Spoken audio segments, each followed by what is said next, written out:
Sub notes, R2 here. Yeah, better get yourselves a drink. get your drink, get your favorite snacks, and settle in because I assuming this is going to be a long video, and yeah, apologies.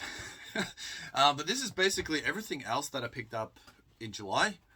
Basically the second part of July, second half of July. Yeah, I went a little bit nuts, and yeah. So here we go.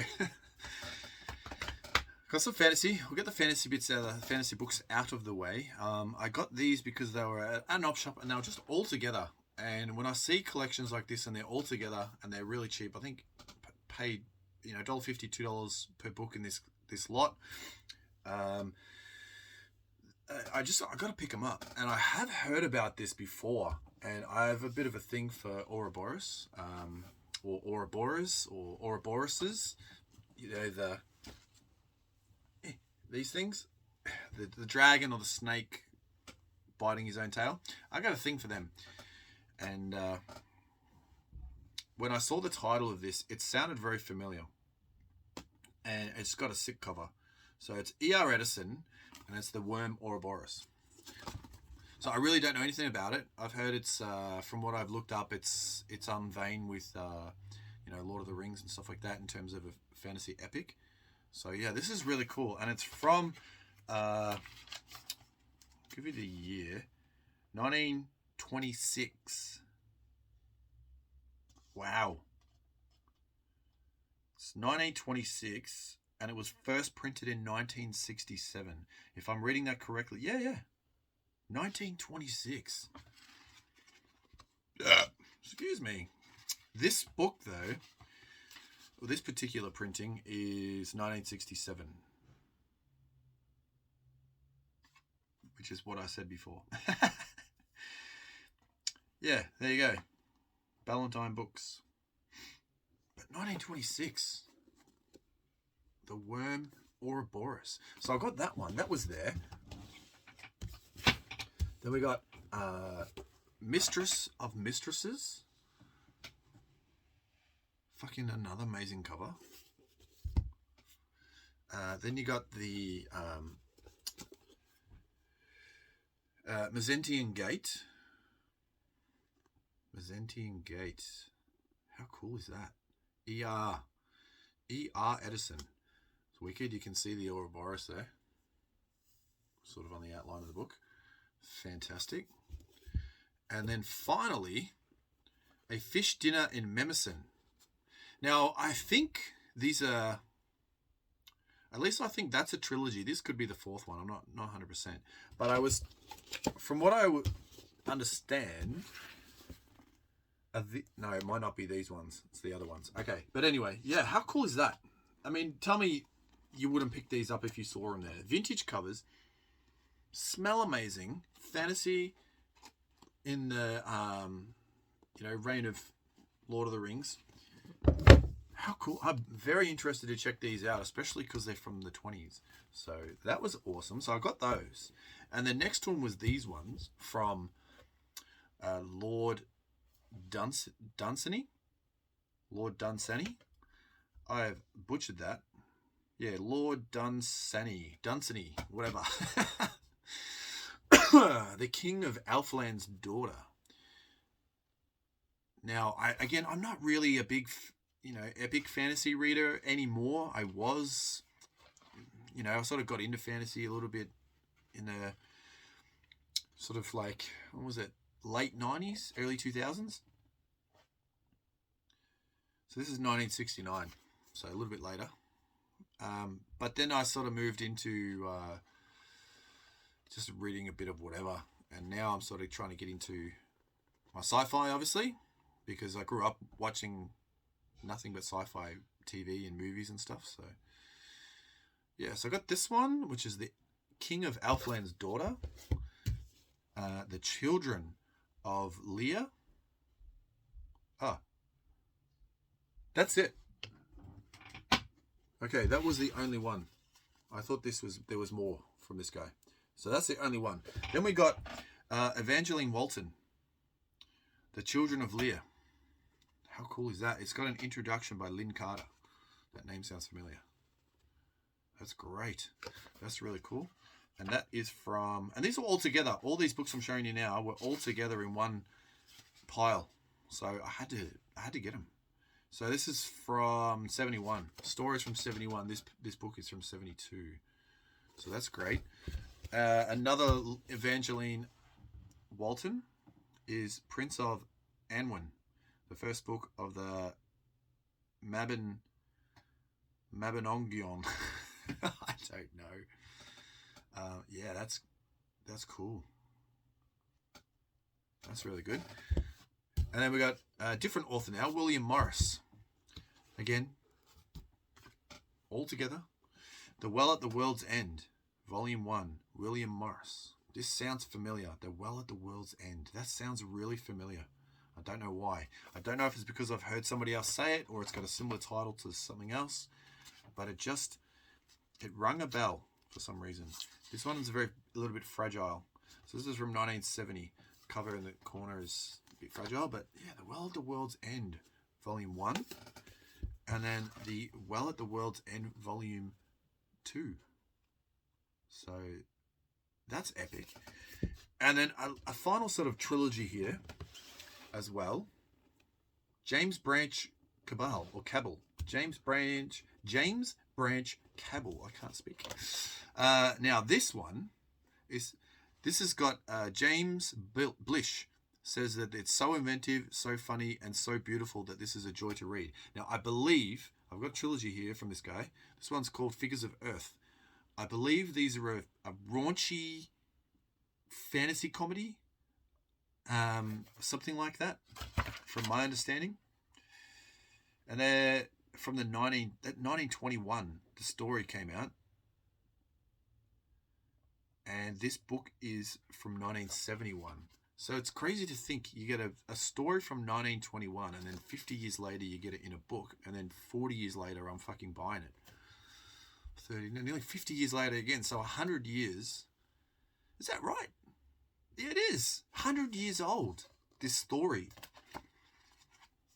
Fucking hell, imagine what's going to happen to this in another 100 years, or at least was printed in the 70s. So in 50 years' time, this actual book will be 100 years old. Man, that blows my mind. And it's in great nick too. I mean, I'm sure it'll disintegrate by then, but hey, I'll certainly going to enjoy it. But yeah, Figures of Earth. Jurgen. Fucking wicked cover. And The Silver Stallion. That'll be me in a few years. I'm already starting to go grey here. But that's unreal. All these crazy fantasies for a couple of bucks each, all together. Now, I don't think there's anyone out there that would not pick these up. Why wouldn't you pick those up? When you see them on the shelf like that, I just was like, yoink, and put them in my basket. So I'm going to get to those. They could be something I might read next year, I think. I'm going to smash out a lot of science fiction. Then I might read those next year. I think they're going to be really, really good.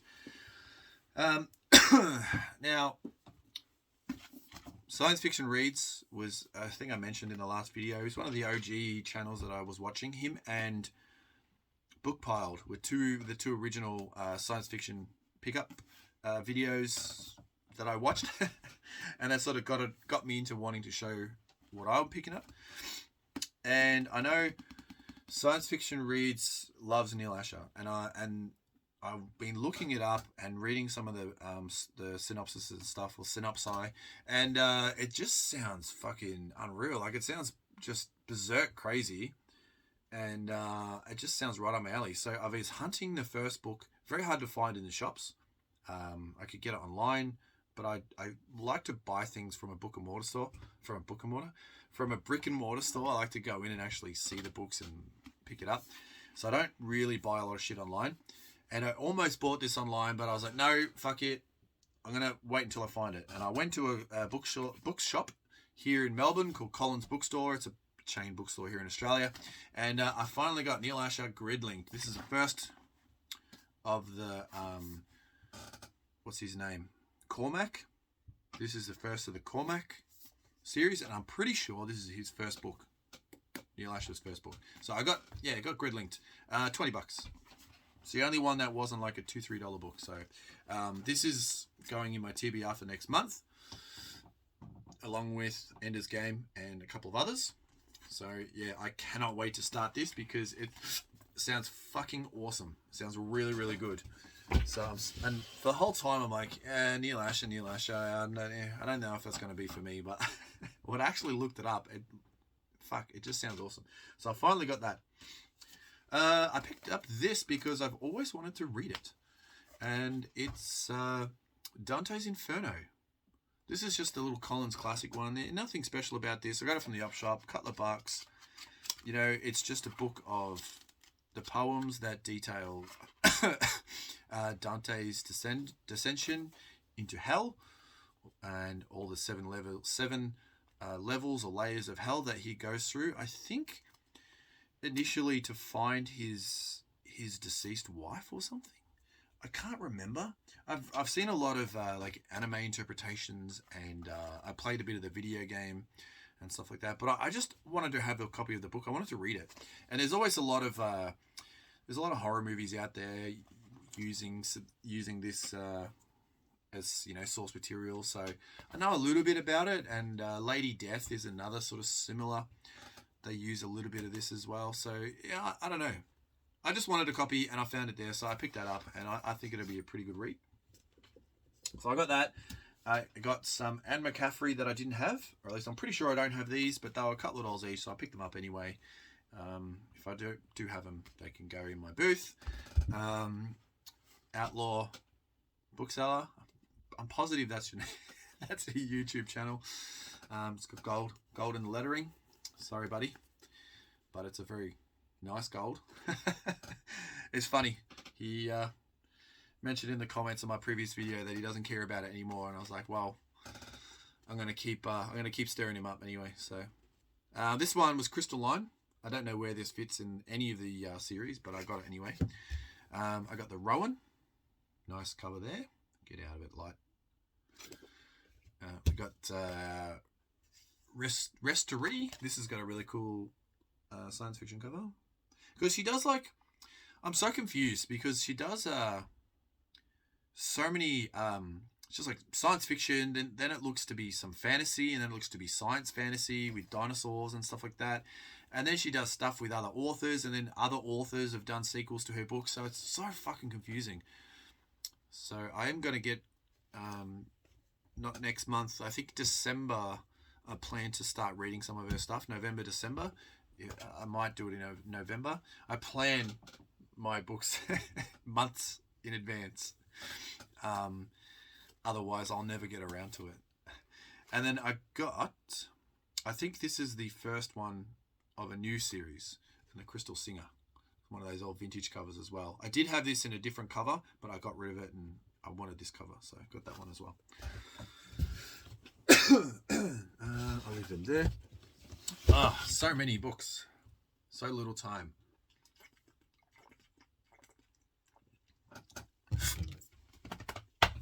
I got this. This is great. This is so good. This is called The Man in the Rubber Mask. This is a I don't know if it's a biography, but it's written by Robert Llewellyn, who plays Crichton in the BBC series Red Dwarf. One of my favorite series. I absolutely love that show. A friend of mine and I recently just watched the whole fucking show from season 1 to 9, I think. No, 10. Whatever it is they've done since then.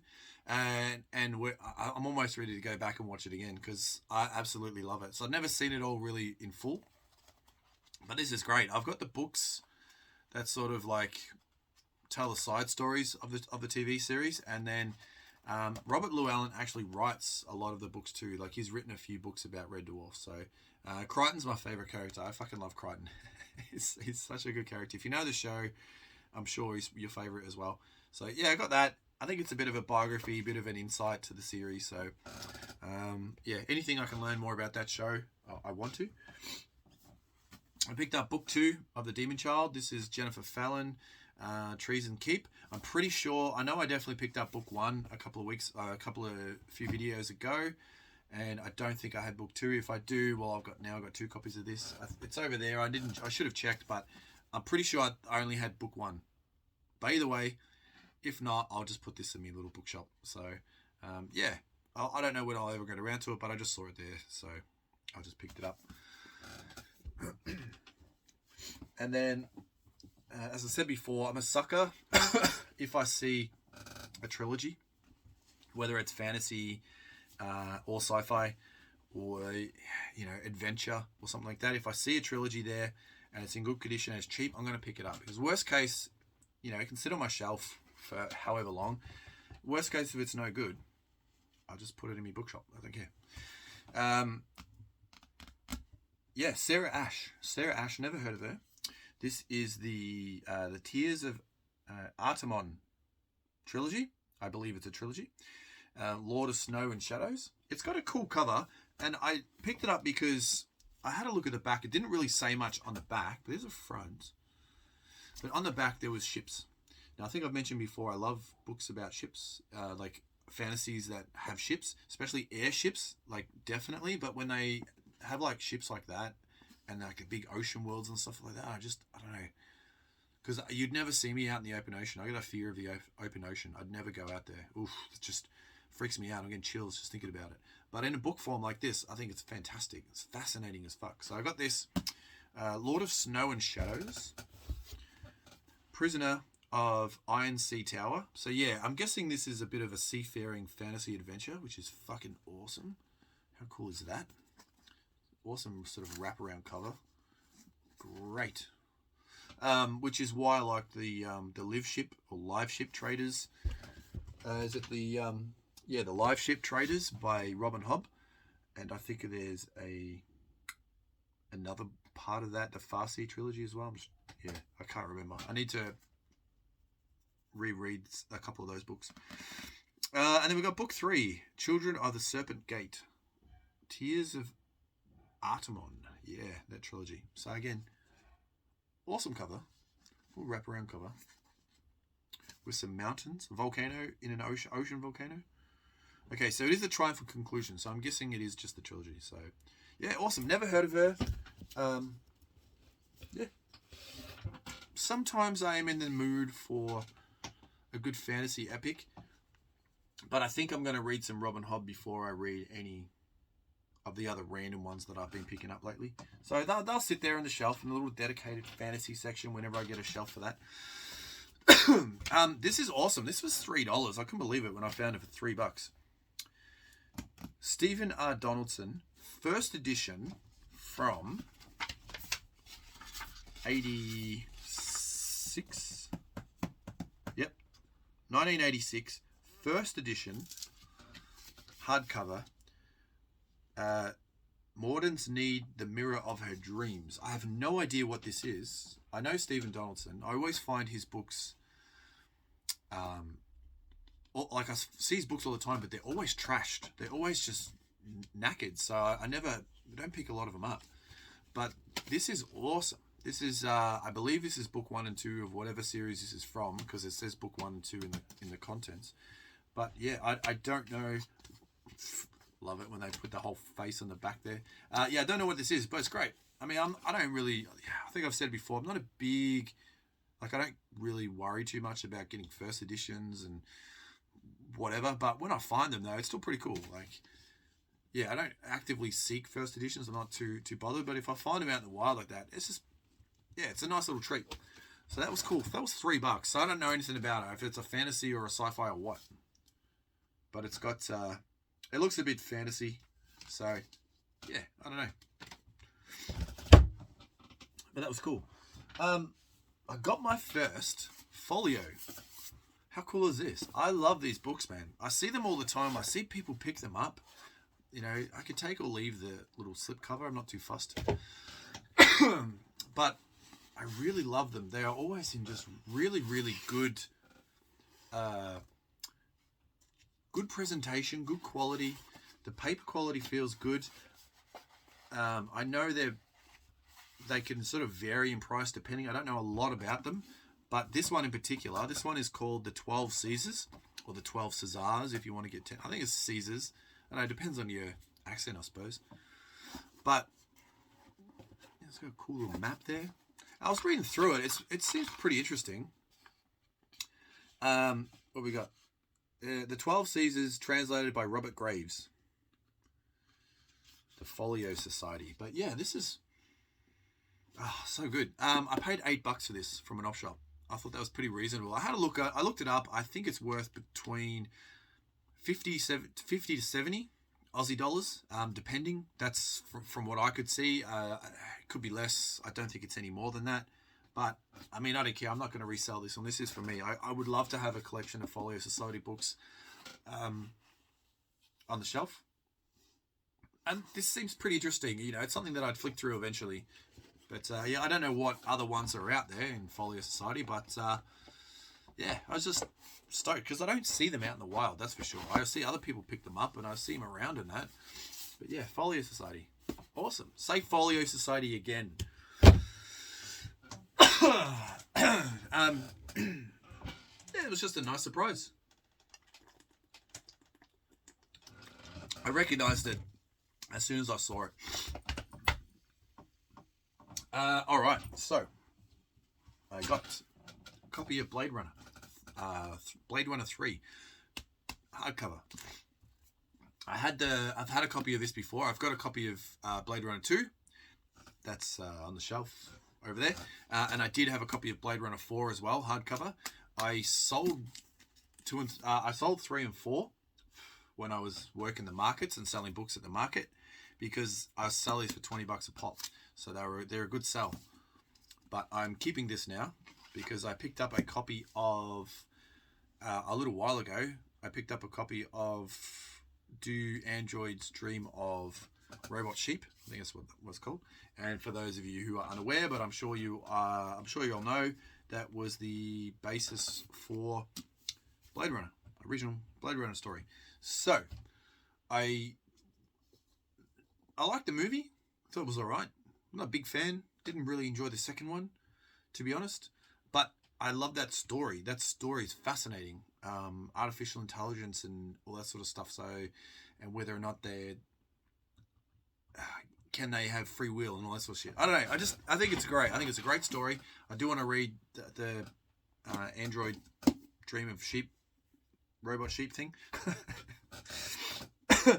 And then I want to, I think the Blade Runner 2 just goes, I think you could just read that straight after as if watching the movie. I don't think there's a Blade Runner 1 book, technically, like, you know, it looks like this. And yeah, I'll find 4 eventually. So yeah, decided to keep this one again, this time, because these easy sell though. If I want to sell it, they are an easy sell. So if you see them and you want to flip them, you should be able to flip them pretty easy. But yeah, no, I'm going to keep it this time because I want to. I do want to read those eventually.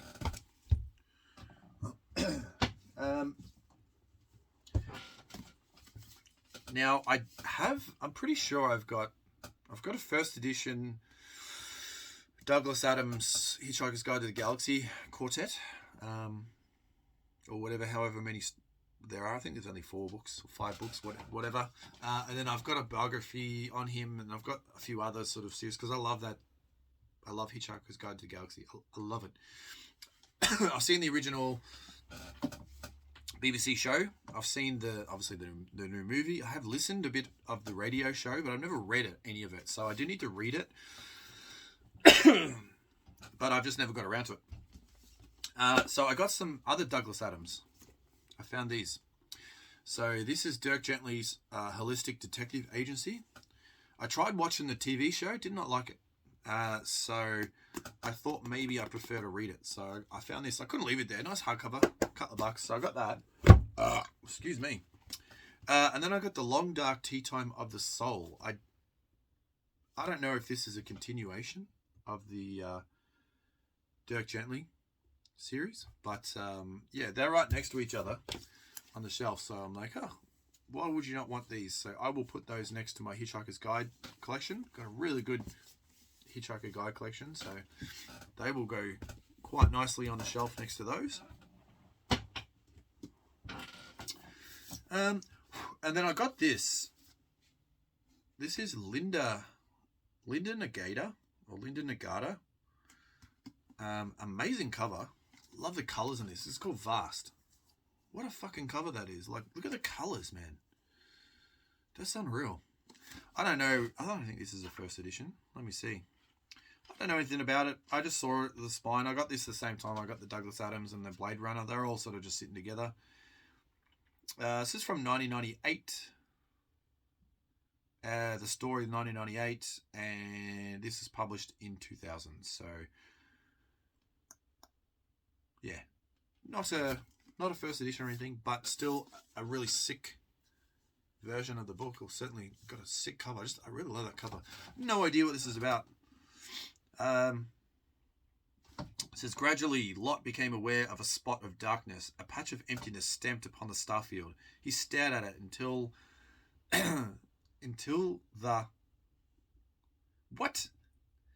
He stared at it until his mind resolved it into the long cylindrical silhouette of a Chenzumi course. What the fuck? I don't know what's going on here.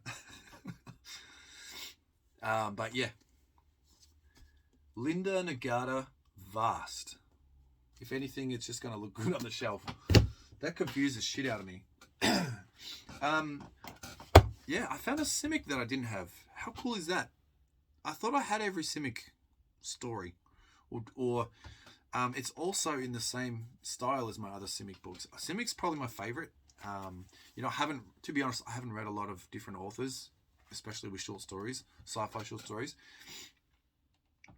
But Simic I've read a lot of. One of my favorite stories of his is the one with the football team. Can't think of what it's called. It's in a different version. It's over there. I think the book title has autumn in the title. I can't think. But this is called Brother and Other Stories. But yeah, that football one's really good. But yeah, just a book of some more short stories by Simic. I don't know.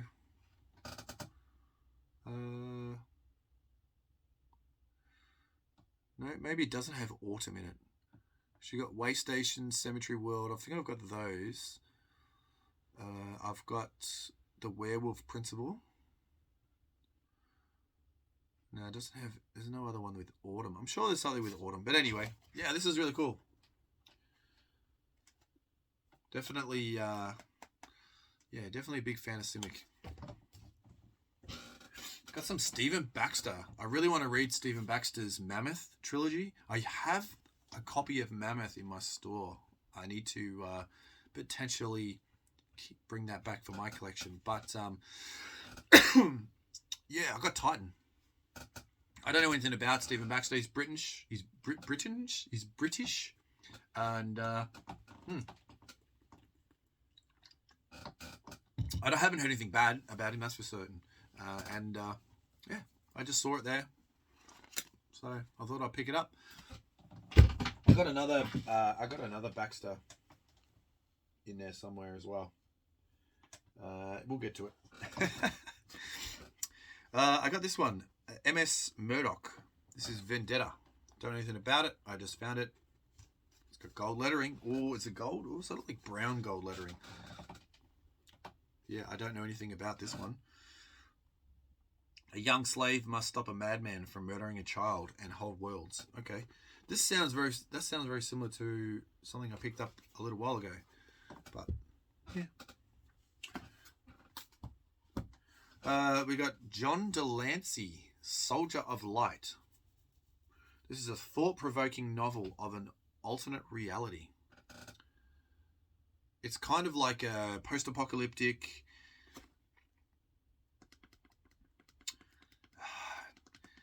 It's post-apocalyptic, psychic, sort of fantasy, but it's more sci-fi as well. So, yeah, I know, it just sounds really cool.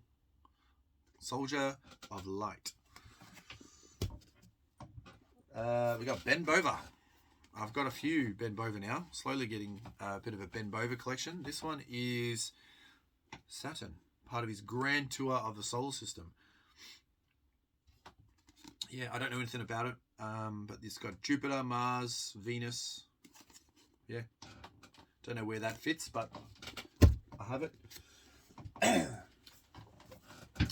We got Eric Idle, The Road to Mars. I love Eric Idle. He was one of the original Monty Python and like Flying Circus and stuff like that. So yeah, I don't know what this really is. Is it just a comedy sci-fi, I believe.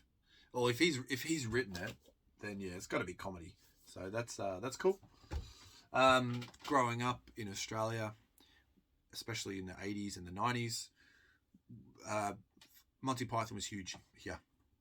John Cleese, they're all huge here. As you know, obviously not as big as in England, but yeah, it was a big part of our history growing up too.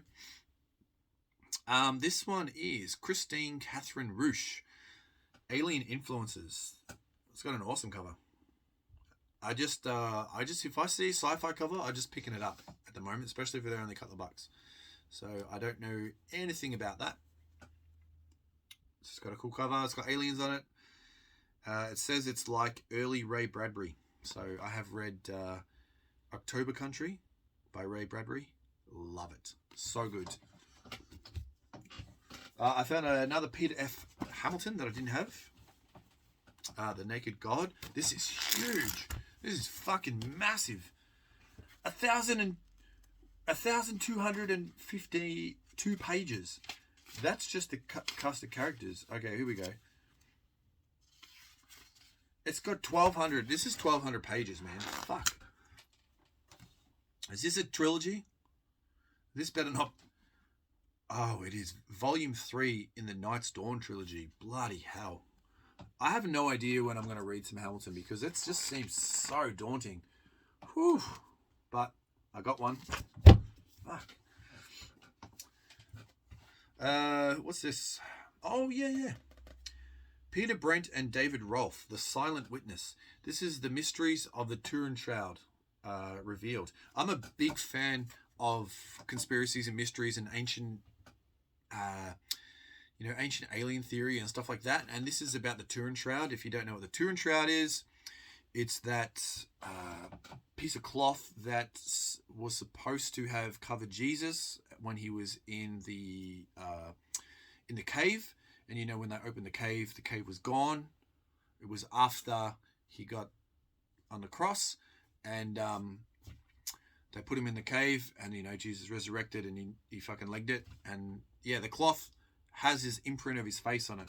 So I don't know.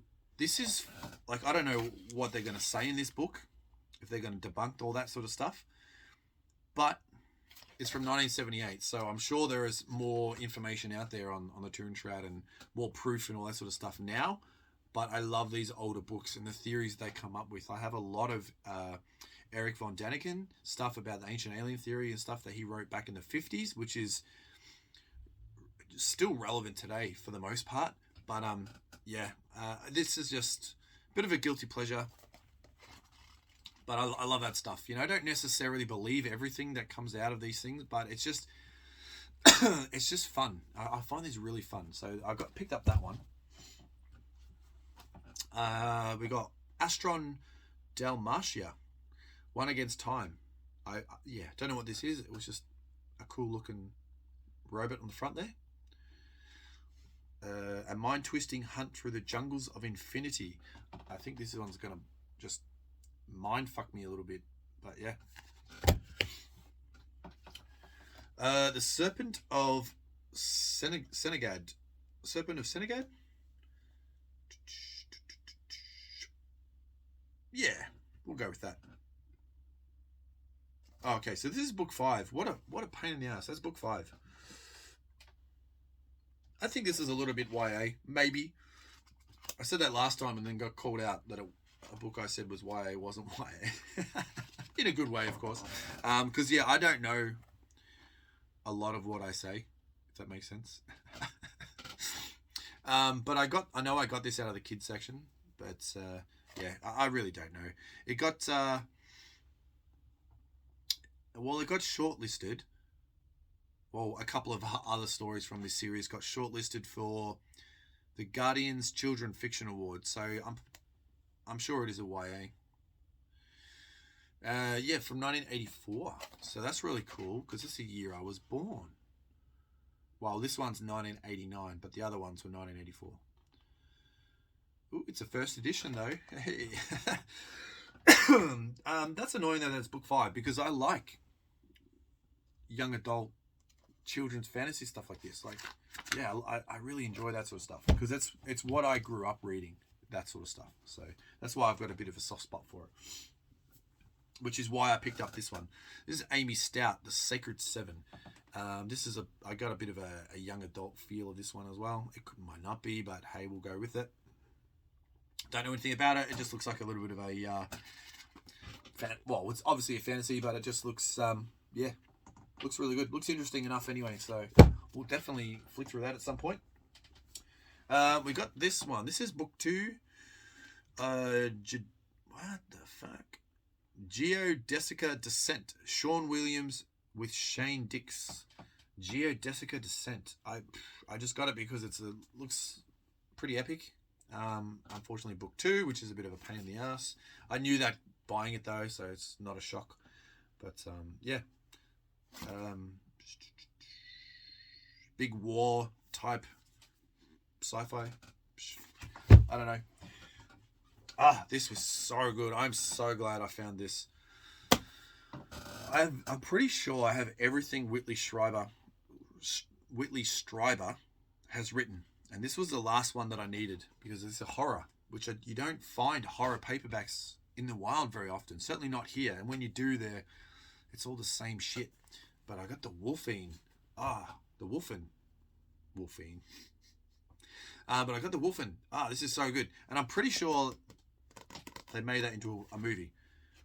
Whether or not it was this story they made into a movie, but there is a werewolf movie, horror movie called The Wolfine that came out in the 80s. So this is in 1978. It's possible. It's possible. I'm pretty sure The Wolfine came out I want to say came out roughly the same time as American Werewolf in London, and it was like the competing werewolf movie.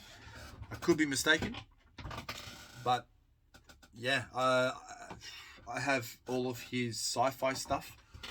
I've got him just here. So this is, like confirmation. This is the sequel to Communion. Bloody hell! That shouldn't be so hard to say. But I've got a bunch of his stuff down there. So this was the last one that I needed. So stoked to find that, the Wolfine. Yeah, I don't know if I ever read it, but I'm definitely going to fucking keep that. That's for sure. All right. Still so many to go, guys. We're at 38 minutes. Fucking hell, I'm so sorry. Stephen Erickson, Willful Child. Again, I just picked it up because it had an awesome sort of space battle cover. That's great. Don't know anything about it. The giant book of fantastic sci-fi. I'm not really trying to pick up all these that I see because I find a lot of these, but I only picked this one up because it's an early edition. It's like an 80s edition, I'm pretty sure. Let me see. Because I see a lot of the newer ones, and I'm not interested in the newer ones. So it's a 95 edition, but it's got a lot of 90s stuff from like 91, 92 on it, which is when I was starting to really read fantasy, like those children sort of fantasy books. So I wanted to read some sci-fi from that era as well. So yeah, that's really cool.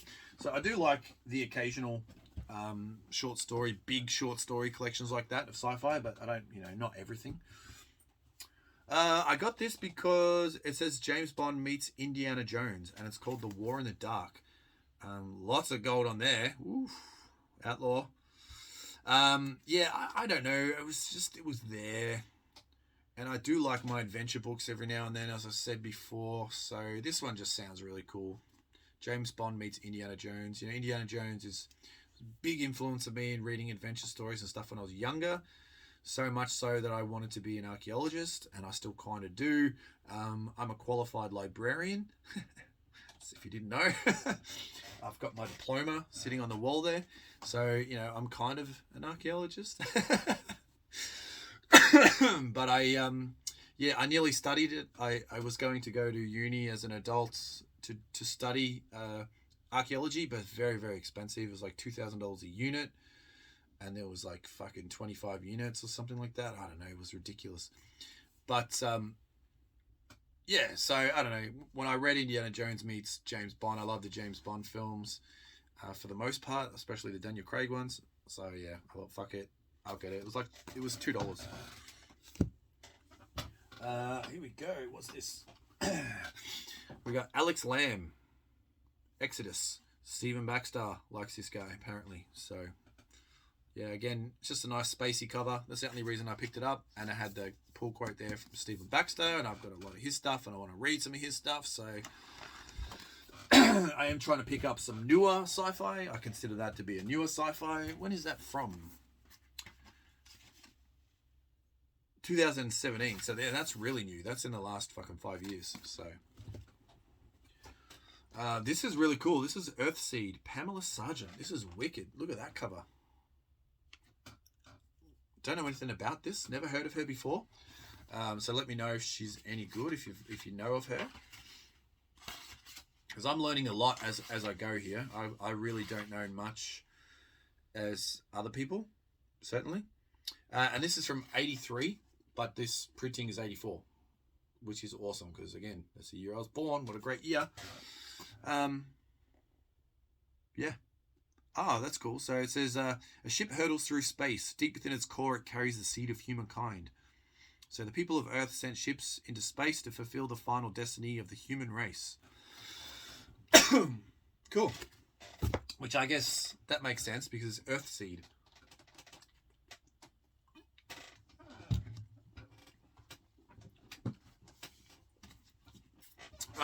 I got a couple of Ursula Le Guin. I have no idea if these are fantasy or if these are fiction, you know, like drama fiction or something. They look a little bit fantasy. Somebody said, I can't remember who it was, it might have been Moyd. I'm not 100% sure. Someone said in my comment section that anything by Ursula Le Guin is worth picking up and reading. So I got these two. They were there. They were sitting next to each other. So I thought, fuck it. Voices and Powers. No idea what these are. I just got them. All right, last little stack.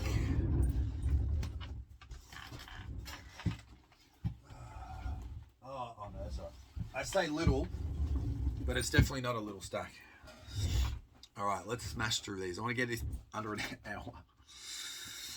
We got Brian Daly, Jinx on a Terrain Jinx on a Terrain Inheritance. The second adventure of Alacrity Fitzhugh and Hobart Floyd. Oh my god, what a fucking bunch of words. Book 2 of this. Cool. Whoop. All right. James Lovegrove, The Foreigners. I believe that's a sci-fi. Oh yeah. SFX Editor's Choice for the Best Novel of 2000. Cool. No idea. Speaking of Red Dwarf, this is book 4. I have the other ones. I've got an omnibus of the first one, which I bought brand new because I thought I'll never find that. And then they had all 4 books for $2 each in the op shop after I just spent $30 odd importing the omnibus from the UK, and then I find it for $2. Always the fucking case. But I didn't have book 4, so I picked up book 4 and I left the other ones there for other people. So I want to read these very, very soon. These are very short books. Another Anne McCaffrey that I didn't have. This is The Survivors, Dinosaur Planet 2. I've got no idea what to read these in. I'm going to figure it out. But yeah, that's awesome. I've got a lot of Anne McCaffrey stuff now. See, this is what I was talking about before. This is Anne McCaffrey and S.M. Stirling, The City Who Fought. See, I've got like The Ship Who Sang, And then the ship who did this, and the ship who did this. Now this is the city who fought. Man, what the fuck is going on? Oh, so many. All right, yeah, here. Let's smash through these really quickly. These are my guilty pleasure. I mentioned last time I like my Buffy and Angel books. I do. All right, I just do. I like them. So we got the Wisdom of War, Buffy the Vampire Slayer, Wisdom of War. I'll go through these really quickly because I'm sure nobody really cares. We got Sins of the Father, Buffy the Vampire Slayer. They're great. They're so good. And then I got some Angel ones because I needed to beef that collection up. So we got Angel Haunted, Angel Vengeance. I always see these out, but I never really pick up big lots. I just get one or two here and there. But I was just in a buying mood and I just bought this massive collection. Angel Impressions and Angel Stranger to the Sun. So that's that's great. I think that's great. I got this. Why did I get this? I don't know. I don't know what. Fuck. I don't know why I got this, but I got this is Blood by Tony Shillito. Tony Shillito. I don't know why I got this. I thought I had a bit of a wraparound cover, but didn't. Yeah, maybe I got this for my booth, for my little bookshop. I'm not sure. So fantasy, the Ashwak Chronicles, Book 1. Yeah, I don't know. If you know why I bought this, let me know in the comment section down below, because I don't know. The Crimson Crown, Cinder Williams Chimar. This is the Seven Realms series, book 4. And I remember I picked up book 1 and 3. Didn't realize it was a book 4 until I found this one. So I picked that up because this series does seem very interesting. Just a typical fantasy, but you know, it's supposed to be a really good fantasy. Yeah. Same cover as the other ones. That's how I recognized it. So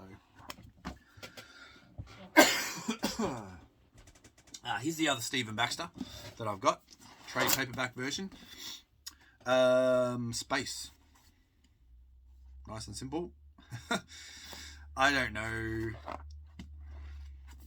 I don't know if it's got part of a series or anything like that. So there are quite a lot. He's written quite a lot of books. So I've got 3 or 4 of his at the moment. But yeah, I'm really interested in the Mammoth trilogy. As I said, I've got the first one. Didn't realize it was a trilogy. So I need to, I think I might grab that out of my little shop and put it in my collection because that's cool. And last one, smash this one out. We got The Ends of the Earth by Lucius Shepard. This is winner of the 1992 World Fantasy Award, a giant collection of genius fantasy and science fiction. So this has got both. Again, it's from 1992.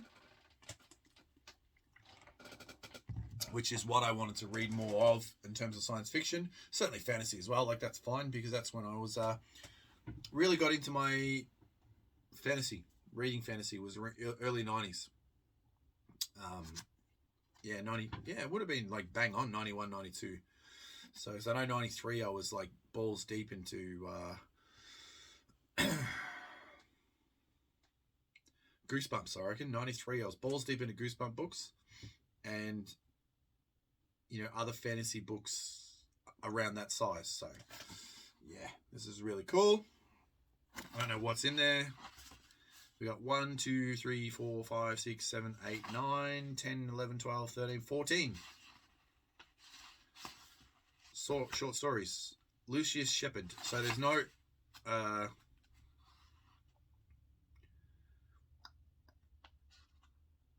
okay, so... He wrote a couple, other people wrote a couple, but yeah, some taken from different magazines as they usually are. But yeah, that's really cool. But that's it. Oh my god. Yeah. Yeah, that was a big lot of books. Thank you to everybody for sticking around and checking this video out. And let me know in the comment section down below what you thought of this lot of books. I'm definitely going to be slowing down. For next month or this month, whenever I put this video up. And yeah, definitely just going to be not doing that again for a while. But let me know in the comment section down below if there's any there that you've read and what you thought of them, because I really enjoy listening to you guys and reading what you guys think of certain books, because I really don't know a lot about these, if not anything at all. So yeah, it's great to get a little bit of a combo going. Also, make sure you guys pick up some books too, because I like watching you guys pick up books. So until the next time, guys, stay safe, be good to one another, enjoy your books, whatever they may be, and yeah, I'll see you then.